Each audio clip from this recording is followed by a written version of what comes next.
pessoal, sejam bem-vindos a mais um episódio do nosso podcast Papo de Dermato. Eu tô aqui com a minha parceira de sempre, a Marina Bianco, que agora é R2 de Dermatologia na Unifesp, né? Muito Depois da obrigada. Noite da Sabedoria, já passou.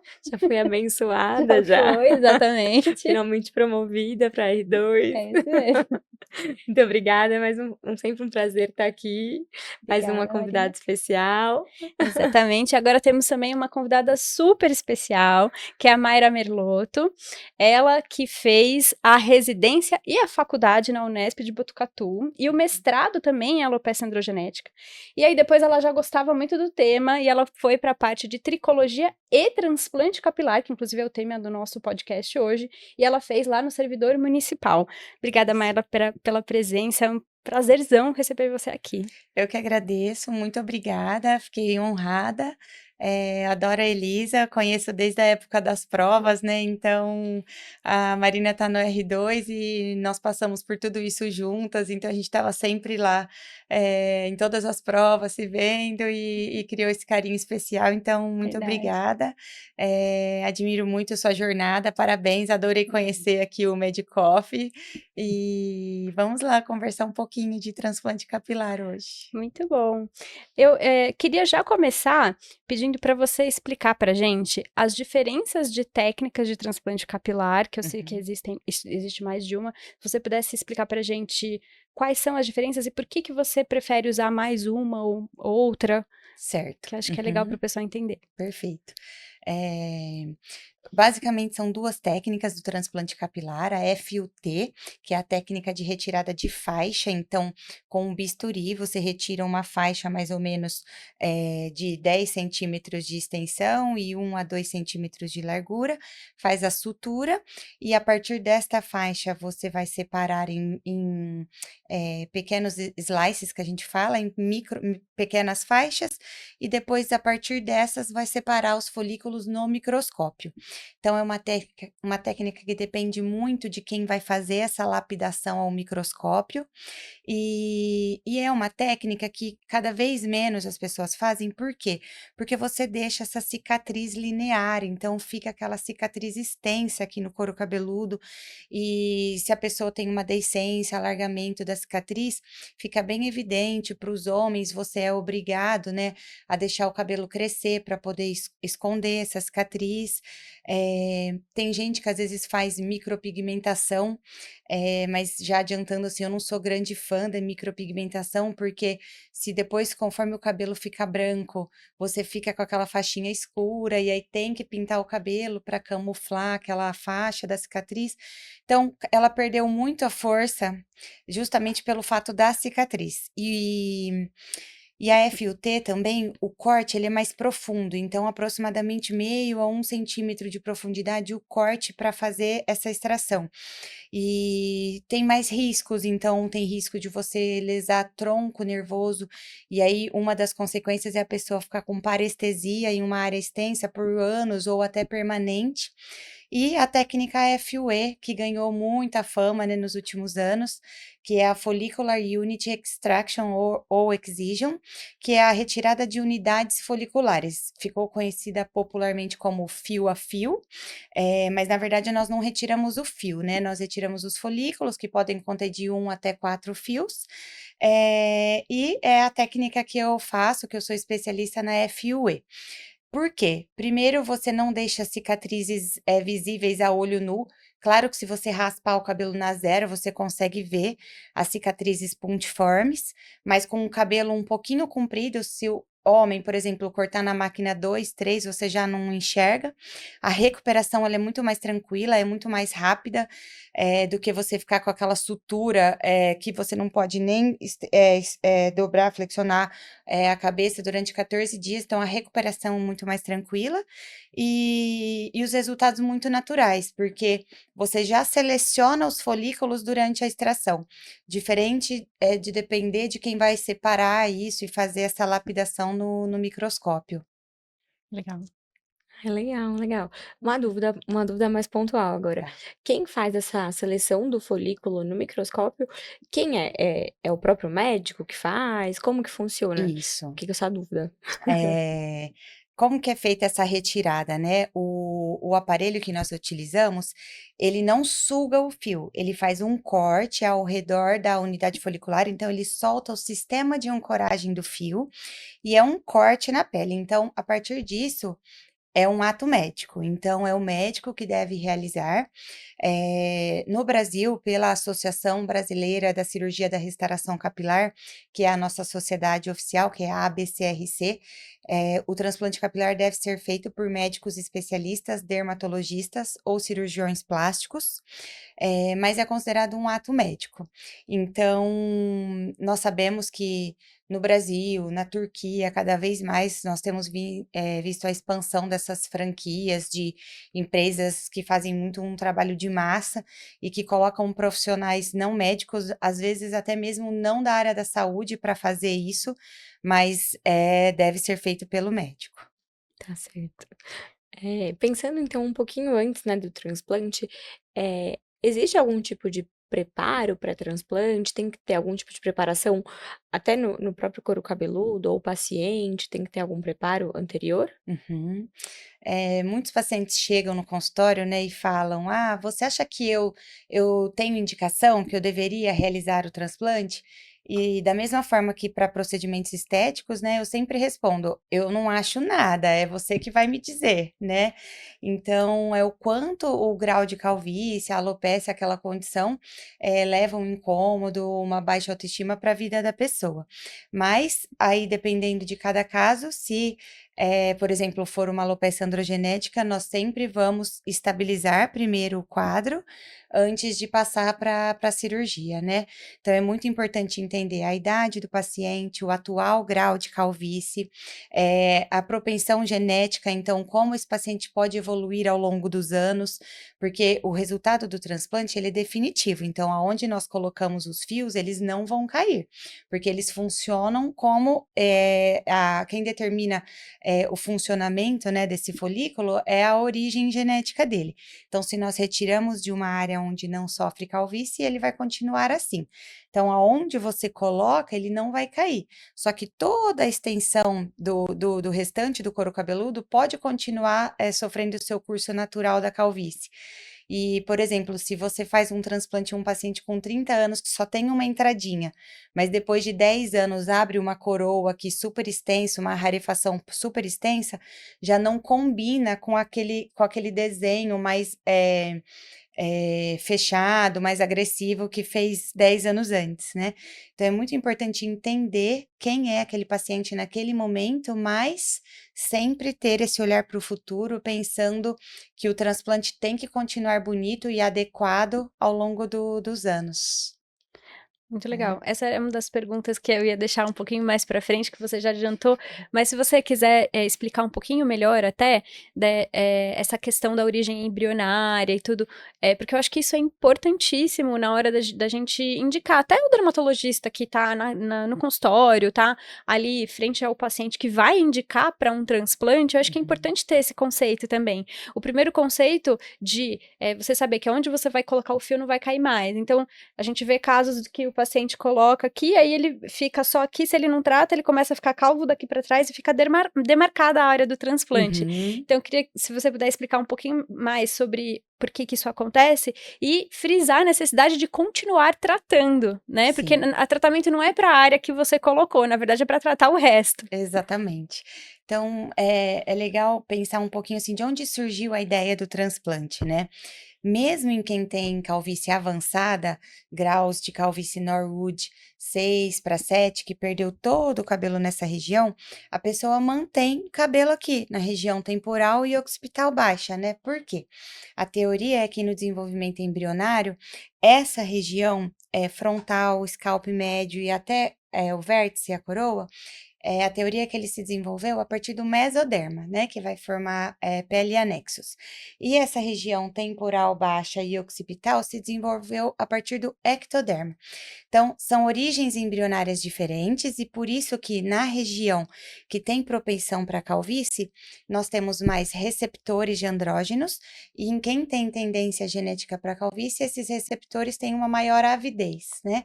Então, testosterona e derivados dos andrógenos se ligam ali e vão ativar o processo de miniaturização da calvície. Então, nós entramos até numa questão numérica. Homem, antes de ter calvície, tem cerca de 100 a 120 mil fios no cabelo como um todo. Uma pessoa que tem um grau de calvície avançado, Norwood 6 para 7, que perde tudo aqui, pode perder quase metade desse número, né? Pode perder 40, 50 mil fios. E o transplante, uma cirurgia grande, uma média de fios é 14 mil fios, uma cirurgia grande de 10 horas. Então, a ideia do transplante capilar é sempre somar volume, adicionar volume ao cabelo que o paciente mantém e vai preservar. Porque tem gente que fala assim: ah, eu ainda sou muito jovem, não vou fazer nada, deixa eu esperar ficar mais velho para depois pensar no transplante. Então, não, a primeira coisa é estabilizar, tratar a calvície, tratar a alopecia androgenética, e é um conceito até legal para os dermatologistas terem, né? Então, antes de encaminhar o paciente para o transplante, estabiliza a calvície, observa o quanto o paciente vai responder com os medicamentos, com os tratamentos para a calvície.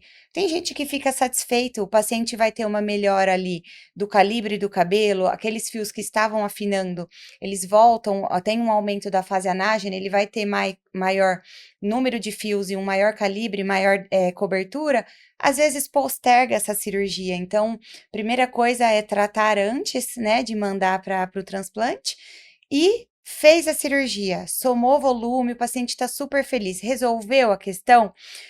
Nós não sabemos como ele vai evoluir ao longo dos anos. Então, para ter uma ideia, os antecedentes familiares, né? Então, a tendência genética e a velocidade que ele vem perdendo o cabelo ao longo dos últimos anos. Então, se a calvície está avançando de uma maneira rápida, vários episódios de eflúvio, a calvície avançou, evoluiu rapidamente, continuar tratando para você manter esse resultado a longo prazo, né?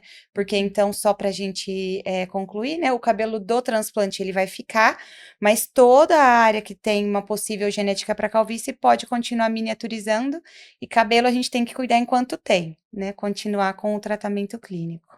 Muito bom. Beleza. Agora a gente já desorganizou toda a nossa organização inicial.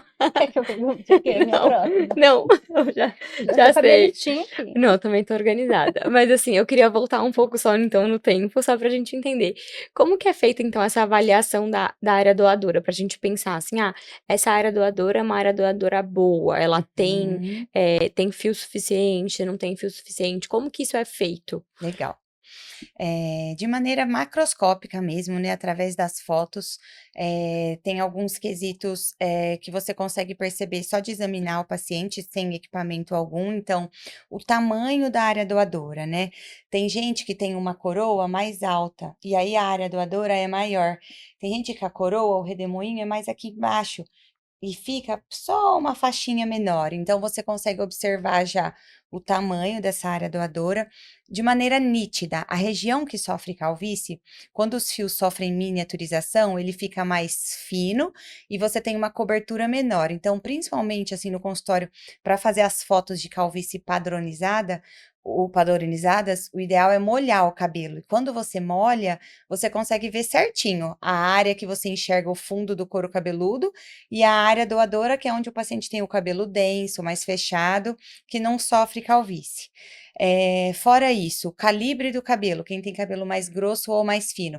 Quem tem cabelo denso, você não enxerga o fundo, a pele, então já é uma área doadora melhor. E quem tem um baixo contraste, o que é isso? Quem tem pele clara e cabelo claro, você percebe menos o fundo da pele, então você consegue tirar mais cabelo do que alguém que tem um alto contraste, o que é isso? Cabelo escuro e a pele muito clara, por quê? Mesmo a calvície também, quem tem o cabelo preto e a pele clarinha, você vê mais o fundo, então você tem um contraste maior. Isso são características macroscópicas, né? E aí, quando nós vamos para as microscópicas, que você pode avaliar utilizando o dermatoscópio e fazer isso de maneira manual, então você pode desenhar um quadradinho de 1 cm, tem algumas reguinhas que já vêm com esse quadradinho, ou utilizando os equipamentos, que isso, assim, no mundo do transplante capilar, é o que mais tem evoluído nos últimos anos, que é o uso de equipamentos para avaliação de área doadora e receptora com inteligência artificial. Então, eles vão fazer essa análise já de maneira automática. O número de folículos por centímetro quadrado, o número de fios por folículo, o calibre do cabelo, taxa de fios terminais por velos, distância entre as unidades foliculares, e aí nós levamos todos esses números em consideração para ver quantos fios você pode tirar sem o risco de deixar falha. Então, o ideal é que continue, é que você deixe residual 40 a 50 folículos por centímetro quadrado. Então, uma pessoa que tem uma área doadora boa tem geralmente 120, 110, até 130 folículos por centímetro quadrado. E aí, se o fio ele é mais calibroso, você pode tirar mais, porque o fio mais grosso ele cobre melhor. Quem tem o fio encaracolado e cacheado, a curva do fio cobre uma área maior do que o fio liso, então você pode tirar mais. Se a pessoa gosta de usar o cabelo comprido depois, você pode tirar mais, porque o fio comprido ele cobre uma área maior do que quem gosta de usar na máquina bem baixinho. Então, são vários quesitos que você vai levar em consideração para ver se é uma área doadora boa ou não. Muito bom. E, bom, a gente falou bastante de alopecia androgenética, né? Queria que você explicasse pra gente, além da alopecia androgenética, quais são os diagnósticos que são autorizados para serem Uhum. feitos transplantes, incluindo as cicatriciais. Tá. Então, o número 1 de procura é a androgenética, né? Tanto em homem quanto em mulheres. E aí, em mulheres também é muito legal, porque nós fazemos não alopecia androgenética, mas de forma constitucional. Tem mulheres que se Sim. incomodam com a entradinha. Eu Uhum. tenho uma entradinha aqui, por enquanto eu não me importo, mas tem gente que se importa, que não gosta de usar o cabelo preso. Então, nós fazemos em mulheres também para mudar o formato do rosto. Para quem tem queixa de ter a testa grande, então para deixar a face mais proporcional, né, o tamanho do terço superior com o terço inferior. E para mulheres trans, nós fazemos a feminilização da face. Então tem algumas características que a linha de implantação frontal em mulheres é diferente de homem. Então, em mulheres, o mais comum é ter aqui a entradinha com linhas mais suaves, arredondadas, são linhas mais traços mais femininos, então é uma cirurgia muito bacana que nós fazemos bastante. Um clássico também sem ser androgenética é para quem tem alopecia triangular congênita, quadros de cicatriz no couro cabeludo, cicatriz secundárias, né, então de trauma, Uhum. cortes, cirurgias, Neurológicas. craniofaciais, Uhum. exatamente, tanto de cabelo quanto de barba, então de cicatriz. Homens que querem fazer transplante de barba para falhas ou mesmo para ter barba, sempre foi o sonho ter barba e não tem nada de barba. O minoxidil, ele até engrossa um pouquinho os fios, né? Mas ele nunca faz um fio veloz se tornar um fio terminal, né? Então, pode até deixar o fio veloz um pouco mais grossinho, mas não vai fazer surgir, né? Então, aí é o transplante mesmo. E para as alopécias cicatriciais também, desde que estejam em tratamento e após 1 a 2 anos de estabilidade. Então, o maior estudo que tem sobre isso é um estudo do grupo espanhol do Sérgio Vano, em que eles acompanharam durante 5 anos pacientes com AFF. Se eu não me engano, foram 80 pacientes que eles acompanharam. E aí, mesmo sendo pacientes que estavam estáveis e mantendo o tratamento, ao longo de 5 anos, 80% perderam até 80% dos fios. Então, você vê assim que mesmo com tratamento, continua perdendo, que tem o risco de perder. Mas mesmo assim, a maioria delas continuou satisfeita. Então, esse é um dado que eu acho muito bonito, assim, desse trabalho, que mesmo perdendo ao longo dos anos, isso trouxe bem-estar, qualidade de vida, para essas pacientes, né. Então, desde que estejam bem orientadas de que pode perder, de que pode ser necessário fazer um outro procedimento no futuro. É importante continuar tratando, continuar acompanhando e talvez tenha que fazer um outro procedimento no futuro se quiser, né? Interessante. Tá certo. E assim, pensando um pouco mais na técnica, né, nesses casos de alopécias cicatriciais, tanto as cicatriciais secundárias, né, principalmente nelas, em que a pele tá um pouco diferente, porque teve ali, sei lá, um trauma, uma cirurgia, tem muita diferença na técnica do transplante mesmo? Tem que ter algum tipo de cuidado diferenciado? É mais difícil de fazer esse transplante? Como que Uhum. fica? Perfeito. Precisa sim, é diferente, a avaliação da área receptora. Então, um tecido, cicatricial é um tecido que tem muita fibrose. Então, ele tem muitos feixes de fibrose, então é um tecido mais duro e menos vascularizado. Então, a taxa de sobrevivência dos enxertos, ela é menor. Então, primeira coisa é avaliar esse grau de fibrose. Se é uma fibrose muito avançada, um tecido muito aderido, o ideal primeiro é tratar essa área. Cada vez mais tem estudos mostrando fazer enxerto de gordura. Então, primeiro você trata esse leito fazendo enxerto de gordura, para depois de um tempo, depois que você tem uma melhora dessa fibrose, poder receber os fios. E mesmo assim, você não pode colocar uma alta densidade, não é a mesma densidade que você vai fazer em outras áreas com tecido normal. Então, o ideal é fazer as incisões cada vez menores, então ter muito cuidado para selecionar. Quem faz a técnica de pré-incisão, o que é isso? É o furinho que vai receber o novo fio, né? Como que você coloca os fios? Você pode fazer pré-incisão, então primeiro faz o corte com a lâmina, depois coloca o enxerto, ou faz a implantação direta com os implanters afiados. Então, o implanter, ele é como se fosse uma canetinha que vai com uma agulha na ponta. Essa agulha, ela pode ser afiada, então ela perfura e já solta o fio ali, ou ela pode ser romba, porque quando ela é romba, você pode destinar isso para outras profissionais fazerem. Então, as instrumentadoras, as técnicas, elas podem fazer. Quando é agulhado, só o médico pode fazer. Então, você tem que usar bem pequeno para você danificar menos esse tecido e não ter uma alta densidade, porque senão, se você coloca um muito próximo do outro, você acaba fazendo isquemia por compressão ali. Então, tem que ser uma densidade menor. E nesses casos, é legal fazer um teste. Então, você pode fazer um teste, faz em uma pequena área e observa o crescimento desses fios ao longo de um ano. Isso para as alopécias secundárias, né?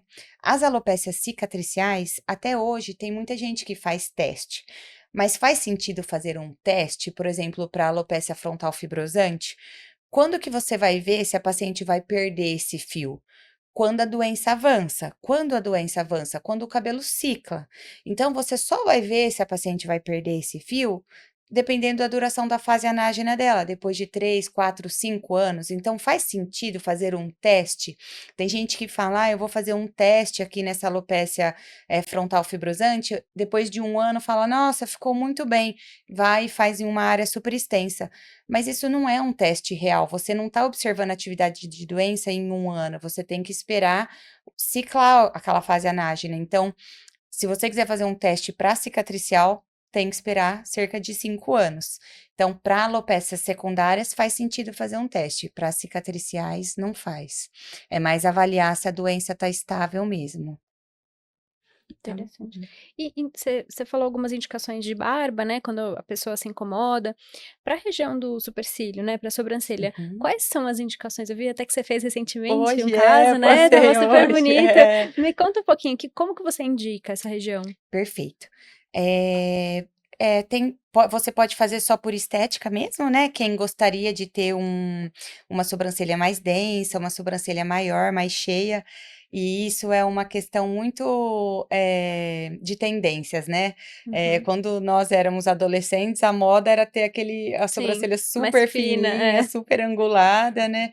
E hoje em dia já é ter a sobrancelha mais cheia e até usando mais espetadinha. Então, Uhum. assim, é uma tendência atual ter a sobrancelha super cheia, né? Então, a primeira coisa é a estética. Então, se a pessoa não tem nenhuma contraindicação, pode fazer, tranquilo, cada vez mais as mulheres buscam.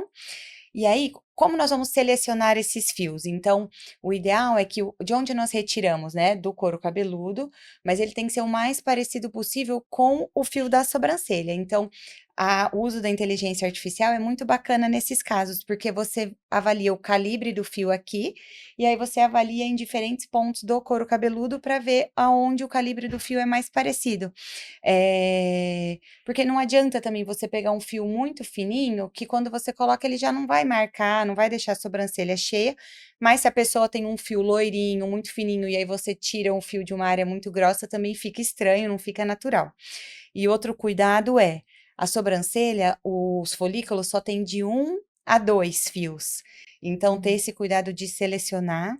E nós também fazemos a lapidação dos fios. O que é isso? Quando você tira, ele vem com toda aquela estrutura ao redor, né? Então, vem a glândula, a inserção do músculo piloeretor e vem a epiderme ao redor.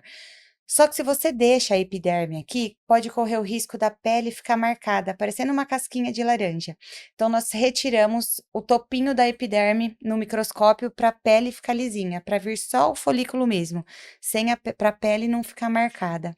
Então, a primeira busca é estética e o segundo é por alopecia frontal fibrosante. Então, Hum. até a cirurgia de hoje foi por frontal, e a mesma coisa no cabelo. Tem que estar estável. Muitas vezes elas chegam com a micropigmentação, né? E eu sempre alinho muito bem isso com as pacientes. O design de sobrancelha é o principal. É o principal. Então, na consulta, eu gosto de fazer o desenho com um lápis de maquiagem preto. A paciente vai para casa, tira foto, vê no espelho, prende o cabelo, solta o cabelo para ver se gosta. Porque é o principal. Tudo que nós mexemos no rosto, assim, tem o risco da paciente se estranhar, não se reconhecer, né? Então, esse desenho é o principal. E quando a paciente não está satisfeita com a micropigmentação, muitas vezes isso acontece, eu sempre peço para tirar antes a micro, para depois fazer o transplante. Porque se você deixa para fazer depois, não tem problema. Mas os fiozinhos, eles podem ficar brancos, né? Com o laser para retirada do pigmento. E depois isso recupera, mas pode ser mais chato. Então, eu sempre peço para retirar antes, e aí a gente faz o transplante depois. Legal. E tem que tomar cuidado, imagino, com o tamanho do fio também que você pega, né? Ou depois tem que ficar cortando, porque pega do couro cabeludo, provavelmente. Isso é uma curiosidade super interessante que as pessoas falam, mas o meu cabelo vai ficar gigante. Ele cresce mais rápido, Uhum. então, geralmente, se a pessoa corta a sobrancelha uma vez por mês, a cada 2 meses, geralmente tem que cortar a cada 15 dias. Começa a crescer Tá, mais rápido, mas ele não chega mais no comprimento do cabelo. Mesmo se quiser deixar crescer, não vai ficar mais do tá. tamanho do cabelo. Mas isso é interessante, tecnicamente, a Marina que perguntou mais de técnica, o transplante de sobrancelha tem que ser feito com fio longo, Hum, porque obrigatoriamente, você tem que tirar ele com fio longo, porque quando você coloca, tem que ver certinho como esse fio deitou sobre a pele, porque senão depois fica cada um para um lado. O cabelo já é mais tranquilo, porque na hora de colocar com os implanters, a glândula do folículo, geralmente, ela fica abaixo da curvatura. Então, se a glândula tá aqui, o cabelo, ele vai ficar côncavo assim. Então, você tem uma ideia, mas se um ou outro fio não ficar exatamente naquela posição, no meio do volume do cabelo é tranquilo. Agora, na sobrancelha, não. Então, você tem que ver exatamente como esses fios estão, tanto a direção, o sentido e o ângulo, e aí tem que ter pelo menos 1 centímetro de comprimento. Então, para sobrancelhas, obrigatoriamente, a gente faz a técnica FU fio longo. interessante. Muito bom. Nossa, muito interessante. Um trabalho muito, né, É bem cuidadoso, cheio de minucioso. detalhes. Muito bom. Uma dúvida, pensando no pós-transplante, né? Quais são as orientações gerais, assim, para o paciente? Uhum. E você acha que é uma expectativa também que o paciente tem, né? Sobre, assim, quanto tempo que começa o fio a crescer um pouco mais, quanto tempo que vai ter um resultado um pouco mais eh, Visível. aceitável, né, socialmente, assim. Como que funciona essas etapas, né? Como que cuida nos primeiros dias, tem que ter algum cuidado Uhum. diferente? E como que evolui esse pós-operatório? Perfeito. O pós do transplante, a técnica FUE, ele é muito tranquilo. Isso acho que foi o grande, O que fez alavancar muito, assim, nos últimos anos essa busca crescente. Então, quando nós utilizamos equipamentos fininhos e delicados, o corte na área doadora, ele é muito delicado e superficial. Geralmente, o corte, ele é de 3, 4 milímetros. Então, você não tem uma dor profunda, diferente de quando era um corte de 1 centímetro. Eu sempre falo para os pacientes que a sensação é de um ralado. Tem sim uma dor, mas geralmente ela é leve a moderada, e é uma sensação de ardência, principalmente na área doadora, de onde tirou. A área receptora, ela fica com parestesia, fica adormecido geralmente por 2 a 3 meses. Por quê? Você tem lesão, das ramificações periféricas dos nervos, mas são os raminhos distais, então fica com uma sensação de parestesia, de dormência, geralmente por 2 a 3 meses, mas essas ramificações, elas se refazem e isso volta. Eu nunca vi ficar com isso de maneira permanente. E é interessante que os pacientes às vezes batem a cabeça, então tem que orientar: "Olha, fica meio adormecido, toma cuidado". Então, na primeira semana, 7 a 14 dias, analgésicos simples e anti-inflamatórios são suficientes para controlar esse desconforto da área doadora. E uma pergunta assim, comum é: "Ah, precisa dormir sentado?" De jeito nenhum. Todo o couro cabeludo, nós fazemos anestesia tumescente. De maneira proposital, você quer afastar a epiderme dos vasos, para não danificar os vasos sanguíneos. Então, aqui tá cheio de solução anestésica. Se você fica sentado ou com a postura assim, isso vem, drena para a região dos olhos, e aí isso acho que é o pós mais chato que pode acontecer, é o edema ao redor dos olhos, que pode durar 3 a 5 dias. Então, tomando as medidas certinhos posturais, evitando ficar com a cabeça para baixo, tem que fazer uma drenagem durante 3 dias. O paciente recebe um kit com tudo que ele vai precisar, uma bolsinha de gel para fazer bolsinha de gelo ao longo de 3 dias. Se não drenar para a área das pálpebras, dentro de 3 dias já desinchota super tranquilo. Então, acho que o edema é uma questão que, quando eu posso voltar para o trabalho? De 3 a 5 dias, pode acontecer esse edema, é uma questão importante. Depois disso, é bem mais tranquilo. Não pode lavar no chuveiro, principalmente chuveiro a gás, que a pressão é muito forte durante os primeiros 7 dias. Então, no kit vai o shampoozinho já em forma de espuma, você vai só aplicar a espuminha e ou enxágua com um copinho ou chuveirinho do chuveiro, sem pressão. Acho que isso também é uma questão que dá mais trabalho, não lavar a cabeça no chuveiro, né?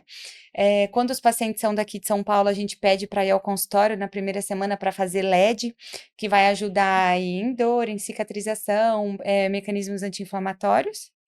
E atividade física, 7 dias ficar mais tranquilo, depois de 10 dias pode fazer academia, voltar às atividades físicas normalmente, exceto as que têm o risco de bater a cabeça. Então, artes marciais, futebol, tudo que tem o risco de traumatizar a cabeça, pelo menos 1 a 2 meses. Tá?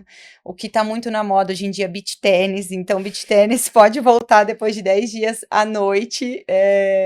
Eu sempre peço para evitar sol forte no primeiro mês. Por quê? Pelo eritema da pele mesmo, não é que isso vai influenciar no crescimento dos folículos ou não. Como qualquer outro corte, se você queimar, né, pode ficar com eritema por mais tempo, ter hiperpigmentação pós-inflamatória. Então, eu peço para evitar sol enquanto tiver eritema, principalmente no primeiro mês. Muito bom. Eu vou fazer um intervalinho aqui do nosso bate-papo, porque a gente tem uma parceria nova, agora falando em cirurgia, que é a Ener Concept. A Ener, ela é uma empresa de moda dentro de áreas da saúde, então eles se preocupam bastante com o dia a dia do profissional, eles fazem vestuários que são mais frescos, com tecidos muito interessantes, que nem a touquinha de cetim, que inclusive é um presente que eu vou te dar aqui ao final do podcast. É uma touquinha que foi pensada para quem faz cirurgia, ou então, sendo até sincera, eu uso no meu consultório, eu tenho uma touquinha que toda vez que eu vou fazer a dermatoscopia, vou olhar para não ficar com o cabelo em cima do paciente, eu ponho a touquinha e o Para os melhor, como ela procedimentos. para procedimento. E aí, como ela é de cetim, não atrapalha, não dá frizz no cabelo, então eu gosto de usar mesmo, eu deixo lá. e eu já tinha ganhado, inclusive, da Ener, e aí eles vão presentear você com uma, e é bem interessante pro dia a dia, que você põe, tira e Legal. não atrapalha o cabelo. Então a gente vai te mandar, e para Obrigada, todo mundo que agradeço. tá, obrigada, e para todo mundo que tá assistindo a gente também, que tiver interesse de adquirir uma touquinha, tem desconto, a gente tem um cupom MEDDERMA com 5% de desconto também. Então conheçam também o Instagram da Ener Concept, a gente vai deixar aqui o link. E para, na verdade, a gente ainda tem algumas perguntinhas, mas eu queria que você falasse um pouquinho, então, das complicações que a gente pode ter cirúrgicas, né? Uhum, perfeito. Risco de infecção. É muito raro, nós realizamos a cirurgia em centro cirúrgico hospitalar, todo mundo é de maneira estéril, luva estéril, todos os equipamentos, então não tem manipulação desses enxertos e dos equipamentos, então o risco é baixo, mas como qualquer procedimento pode correr o risco de infecção. O quadro de infecção mais grave que eu já tive foi na época da pandemia. O paciente tinha tido Covid e nós realizamos a cirurgia 3 semanas depois. Isso foi antes, 3 semanas depois. Isso foi antes de sair as diretrizes que para qualquer cirurgia eletiva após Covid, temos que esperar pelo menos 4 semanas, justamente pelo comprometimento imunológico. Então, foi um quadro mais de celulite, mas evoluiu super bem, não teve prejuízo, né? Pode ocorrer eflúvio anágeno, então o paciente pode ter eflúvio anágeno tanto da área doadora, então pode surgir áreas com falhas, que é muito chato, às vezes dermato que não está acostumado com isso, eu já recebi encaminhamento achando que, nossa, abriu um quadro de areata por causa do transplante, mas não, pelo quadro do estresse, de infiltrar ali tanto o soro quanto os anestésicos, pode ter um shock loss, então o paciente perder bastante cabelo. Eflúvio telógeno, então, por causa do transplante capilar, então, ao longo dos meses seguintes, tem paciente que fala, nossa, eu tô mais calvo do que antes, então pode ter eflúvio telógeno. E complicações da área receptora, uma das que eu considero assim mais graves é necrose da área receptora, e quando isso ocorre, o principal motivo é quando você faz incisões, cortes aqui muito profundos, danificando o leito vascular, ou você faz cortes extensos. Então, quando você não toma cuidado e, por exemplo, junta uma incisão muito próxima da outra, vira um corte mesmo. E aí, como tanto a inervação quanto a vascularização do couro cabeludo, elas são centrípetas, aqui nessa região bem central, são os vasos mais fininhos, os nervos mais fininhos, as ramificações periféricas. Então, o risco de ter uma necrose é maior justamente nessa área central, que também é raro, ainda bem. Nós recebemos alguns casos para tratamento, tem várias fotos assim de casos da Turquia, como é muito isso assim, um trabalho de massa, eles não têm esse cuidado delicado, tem um dano muito extenso, tanto da área doadora quanto na área receptora, levando a cicatrizes extensas mesmo. Para pacientes que têm fototipos mais altos, pode ter hipocromia, então você pode ficar com os pontinhos de onde tirou, da área doadora, pontos hipocrômicos, e aí, se usar o cabelo bem curtinho, pode ficar mais evidente. Muito baixo o risco de ter queloide, eu nunca vi, tem descrito, mas na técnica FUE é muito baixo o risco. É uma pergunta frequente, se quem tem queloide pode fazer. É, Acho que as principais, as mais comuns são essas mesmo, mas a técnica FUE, o risco de complicação é bem baixo. Legal. Legal. Eu acho que uma coisa que a Maíra tinha mencionado pra gente, né, que seria interessante, assim, quem tem interesse na parte de transplante, qual seria, né, o caminho a ser trilhado, né, para poder trabalhar com isso, né? Que a Uhum, gente vê, como você estava mencionando, né, muitos profissionais não médicos até invadindo essa área, trabalhando com isso, né? Isso acaba expondo o paciente a muito risco e tudo mais. Conta sim, pra gente como que isso tá funcionando aqui no Brasil, né? O que que a gente tem de serviços, trabalhando com isso. perfeito. Acho que é importante essa conscientização, porque, infelizmente, com o aumento, essa proliferação mesmo de franquias, tem acontecido tragédias mesmo. Recentemente saiu na mídia casos de morte até, por intoxicação anestésica. eh, Eles fazem várias cirurgias ao mesmo tempo. Já teve casos de apneia que só foi percebido depois, o paciente teve parada cardiorrespiratória. Então, conscientização dos médicos mesmo. Quando eu falo de transplante capilar, quem buscar, né? Então, no Brasil, a grande referência é a ABCRC, que é a Associação Brasileira da Cirurgia da Restauração Capilar. A presidente é a Ana Cecília, a presidente atual é a Ana Cecília Andriolo. Ela é dermatologista excelente. Nós regimos todos, sempre pensando assim na seriedade, competência dos médicos. Temos sempre cursos para atualização, os workshops, os congressos. Esse ano no Brasil vai ter até um congresso junto com a BCRC da WFI, que é a World FUA Institute. E no Brasil, para você aprender transplante capilar, nós temos 2 pós-graduações que são as associadas a serviços universitários, né? Associados a serviços de dermatologia e cirurgia plástica, que é o do Hospital do Servidor Público Municipal, a HSPM, com o professor Leopoldo, a Letícia, e da Faculdade de Medicina do ABC, que é tricologia e transplante capilar junto, que é o professor Francisco Levotti e quem gerencia. Então, para os residentes que têm curiosidade, né? Eu gostaria de aprender transplante capilar. Hoje em dia, cada vez mais nós vemos cursos assim de final de semana, mas pós-graduação mesmo, para fazer, para aprender desde o começo, que eu considero muito importante, tanto para uma base teórica quanto prática, são essas 2. Tá Muito certo, bom. muito bom.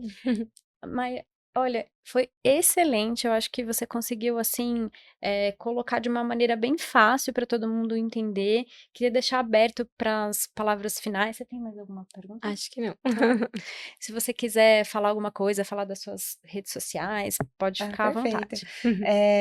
Agradeço, o contato, foi um prazer. Eu acho interessante, para os dermatologistas, então, como que eu comecei a gostar de cabelo, né? Uhum. Nunca tinha visto transplante capilar antes, e tem um professor que eu admiro muito, que é o Paulo Miller, é grande referência até hoje de tricologia, né? E ele fazia transplante, e isso começou a chamar a minha atenção desde a época da residência. Então, acredito que para quem gosta desse tema, que quer aprender mais, cada vez mais nós temos estudos sobre isso. Hoje em dia o acesso à informação é muito fácil, né, para quem se interessa mais e gostaria de aprender mais sobre transplante. Então, eu fico à disposição, se surgirem novas dúvidas, se quiserem me enviar, eu posso deixar o meu e-mail também, o meu Instagram, que é Mayra Merlotto, e vai ser um prazer. Agradeço a oportunidade. Obrigada, Mayra. Obrigada, Marina. Obrigada.